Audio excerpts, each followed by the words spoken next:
Why are the best solutions often hiding in plain sight? While everyone obsesses over the big names and flashy contracts, could the Toronto Blue Jays' bullpen salvation come from an unexpected source? The baseball world is buzzing about Pete Fairbanks and Edwin Díaz, but there's another name quietly emerging from the shadows, a left-handed specialist with devastating swing and miss stuff who might be exactly what Toronto needs. JoJo Romero. That name doesn't command headlines like Ryan Helsley did. It doesn't generate the same Twitter frenzy as pursuing a former All-Star closer. But here's what it does generate: whiffs, strikeouts, and late-inning dominance.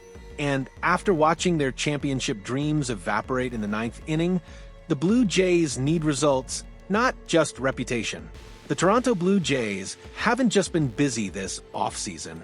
They've been relentless. After coming heartbreakingly close to their first World Series championship in decades, this organization understands one fundamental truth: close doesn't count. Their pitching rotation has already undergone significant transformation with the additions of Dylan Cease on that massive 7-year, $210 million deal, plus Cody Ponce to add depth. These aren't minor tweaks. These are foundational moves designed to dominate games from the first pitch through the 7th inning. But we all know where the real problem lies, don't we? The starting rotation can be flawless. The offense can produce runs. But if the bullpen collapses when it matters most, none of it means anything. Toronto learned that lesson the hardest way possible, watching their championship slip away in the late innings of Game 7. Recent reports confirm that Kyle Tucker toured the team's facilities, showing Toronto is doing far more than the bare minimum in due diligence. There's also the ongoing Bo Bichette situation and his potential return. This front office is exploring every avenue to upgrade, every opportunity to improve, every chance to ensure last season's heartbreak doesn't repeat itself. And now, their focus has intensified on the bullpen, specifically on finding arms that can shut the door in high-leverage situations. Let's establish the landscape. The Blue Jays have already been linked to several high-profile relief options. Pete Fairbanks from Tampa Bay, the pitcher who has absolutely tortured Toronto throughout his career with that .130 batting average against. The guy who makes Blue Jays hitters look like they're swinging underwater. Edwin Díaz, when healthy, one of the most electric closers in baseball. The kind of arm that can single-handedly change a bullpen's entire identity. Toronto has reportedly been named as a favorite to land him. These are the names generating headlines. These are the targets everyone expects Toronto to pursue aggressively. And they should pursue them. Both represent legitimate solutions to the ninth-inning nightmare that cost them a championship. But here's where things get interesting. According to December 3rd, 2025 post by MLB Live on X, the Jays are also highly interested in Cardinals reliever JoJo Romero for what it's worth. For what it's worth, that casual dismissal might be the most misleading phrase in the entire report, because when you dig into what Romero brings to the table, when you analyze his arsenal and his recent performance, you start to understand why Toronto's front office is quietly circling this name. Context matters here. The St. Louis Cardinals aren't just making minor adjustments, they're conducting a full-scale teardown. Before the trade deadline, they shipped off several relief pitchers, with Ryan Helsley being the biggest arm to leave. Helsley, of course, ended up with the Baltimore Orioles, strengthening a division rival while simultaneously becoming unavailable to Toronto. And after trading away Sonny Gray this winter, the Cardinals aren't finished. Jeff Jones of the Belleville News-Democrat reports they're fielding calls on Romero. JoJo Romero is also drawing trade interest this winter, and he has just over 5 years of Major League service time. This is crucial information.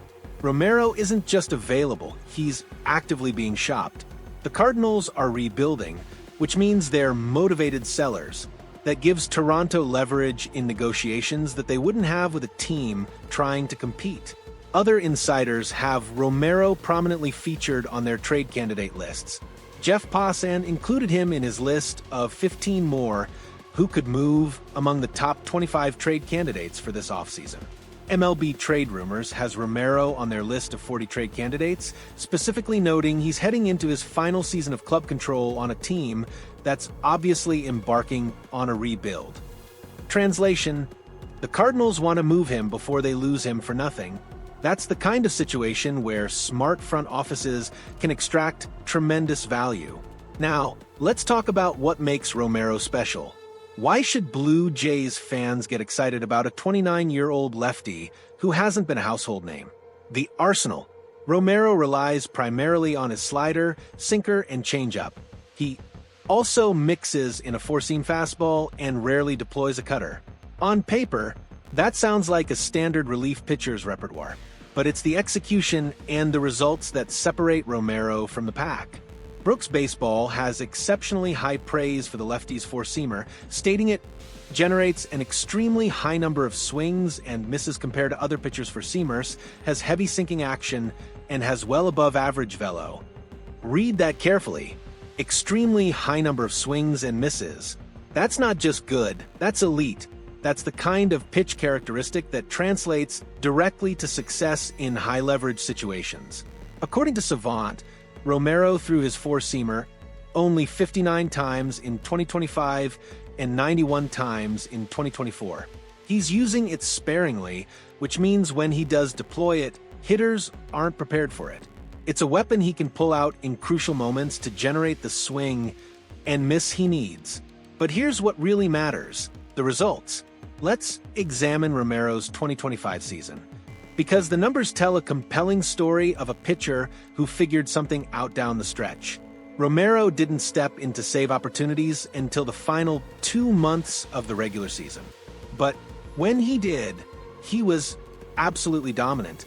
In his last 20 games of the year, he recorded 8 saves in 9 opportunities.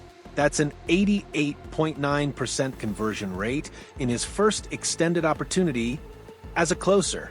Even more impressive, he struck out 20 batters in 25 2/3 innings during that stretch.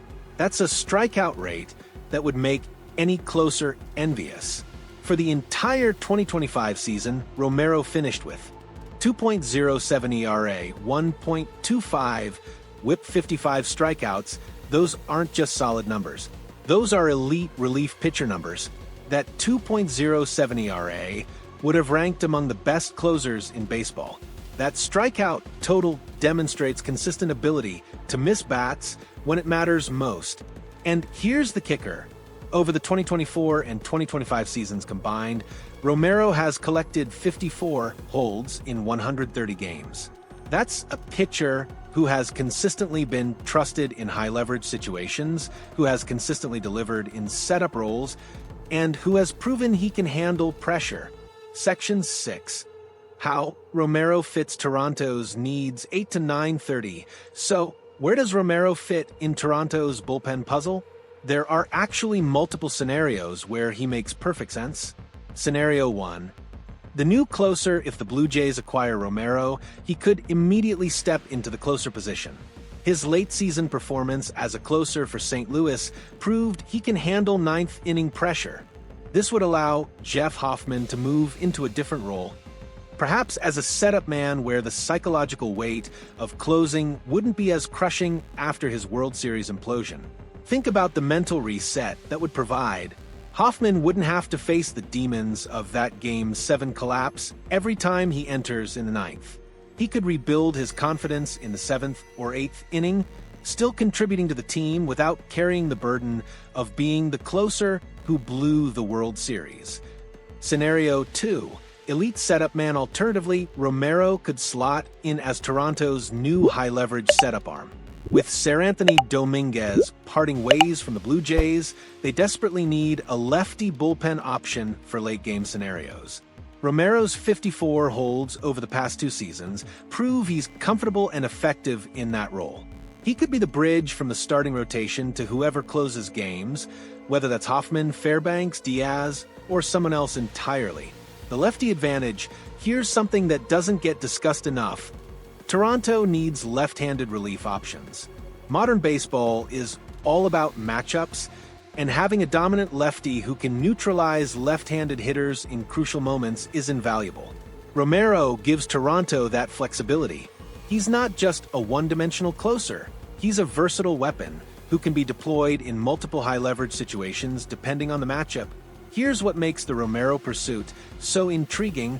He's massively underrated.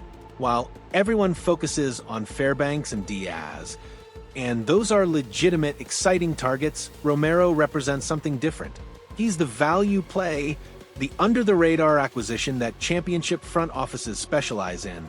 Think about what Toronto would have to give up to acquire each option.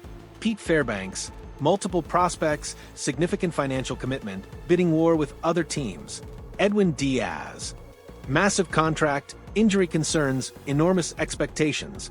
JoJo Romero, likely one or two mid-level prospects to a rebuilding Cardinals team desperate to extract value before losing him to free agency. The cost-to-production ratio heavily favors Romero. Toronto could acquire him without gutting their farm system, without committing massive financial resources, and without the pressure of needing him to be a superstar. But here's the beautiful part. He might perform like one anyway. His swing and miss potential is elite. His recent performance as a closer was dominant. His track record in high-leverage situations is proven, and he's entering his age 30 season, which is typically the prime years for relief pitchers. Let's zoom out and look at the bigger strategic picture. The Blue Jays need multiple bullpen arms, not just one closer. The modern game demands depth, versatility, and multiple options for high-leverage situations. What if Toronto's strategy is to acquire both a big-name closer like Fairbanks or Díaz and a value play like Romero? That would give them an elite closer for the ninth inning, a dominant setup man in Romero Jeff Hoffman in a lower-pressure role where he can rebuild confidence Luis Frias, providing additional depth, multiple left-handed options for matchup flexibility. That's not just fixing the bullpen, that's building a championship-caliber relief core that can match up with any team in baseball. The Cardinals are motivated to trade Romero. Toronto has the prospect capital to make a deal without sacrificing their future. And Romero has the stuff and the track record to immediately contribute in high-leverage situations. So, while the baseball world obsesses over the big names, while Twitter debates whether Toronto should pursue Fairbanks or Díaz, the smartest move might be the one nobody's talking about loudly enough. JoJo Romero isn't a household name. He doesn't have the reputation of elite closers, but he has something more valuable: elite stuff, proven performance, and availability at a reasonable cost. The Blue Jays came one strike away from a championship. They don't need just big names. They need effective arms who can get outs when it matters most. Romero has proven he can do exactly that. His swing and miss potential is elite. His recent closer performance was dominant. His versatility gives Toronto multiple options for deployment, and his acquisition cost wouldn't prevent them from making other moves. Sometimes the best solutions are hiding in plain sight. Sometimes the smartest move is the one that doesn't generate headlines, but generates results. JoJo Romero might just be that move for the Toronto Blue Jays. Is JoJo Romero the underrated answer to Toronto's bullpen crisis? Could he be the perfect complement to a bigger, closer acquisition? Drop your thoughts in the comments. I want to hear what you think about this potential under-the-radar move. And smash that like button if you're ready for more deep-dive Blue Jays analysis as this crucial offseason continues.